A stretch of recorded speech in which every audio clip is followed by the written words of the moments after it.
मला शिक्षण का द्यायचं आहे माझ्या पोराला, त्याला पॅकेज चांगलं मिळालं पाहिजे, त्याला बायको चांगलीच पॅकेजची मिळाली पाहिजे, मग दोघांचा पगार असला पाहिजे, मग दोघांनी मॉलमध्ये जाऊन नको असताना हजारो रुपयाची खरेदी केली पाहिजे घरामध्ये, मग पाऊस पडायला लागलं की त्यांनी धबधबे खाली गेलं पाहिजे, मग त्यांनी सेल्फी काढली पाहिजे आणि फॅमिलीच्या ग्रुपवर टाकून इतरांना जाळलं पाहिजे.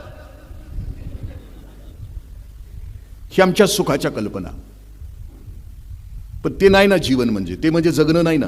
पुस्तकामध्ये काय सांगतात की 1990 नंतर जी परिस्थिती माझ्या देशामध्ये आली, सगळ्या जगामध्ये आली, खाऊजा नावाच्या संस्कृतीनं आणली. खाजगीकरण, उदारीकरण आणि जागतिकीकरण. बायर्स मार्केट झालं, डिओ, अत्तर, लिपस्टिक वाड्या वस्त्यावर जाऊन पोहोचले. पैसा कर्जाच्या रूपाने माणसाच्या हातात खेळू लागला. ब्रँडेड शूज, ब्रँडेड कपडे, ब्रँडेड मोबाईल याच्यामध्ये माणसं हरवून गेली. 1990च्या अगोदरची पिढी होती ती माइंड आणि मॅटरवर जगायची, त्यांना मन पण होतं आणि ती वस्तूवर पण प्रेम करायची. पण 1990 नंतरची पिढी मात्र फक्त वस्तूवर प्रेम करू लागली, की जे जगामध्ये आम्ही आहोत. 1990च्या अगोदरची जी कुटुंब संस्था होती, त्यावेळेला जन्माला आलेली जी असतील, माझ्या वयाची असतील, मी 65-66 समजा, 70च्या अगोदरची जी पिढी, 80च्या अगोदरची पिढी जी जन्माला आली, आमच्यावर कुटुंबाचा प्रभाव होता, समाजाचा प्रभाव होता. म्हणजे मी गावातनं निघालो आणि मी एखाद्याला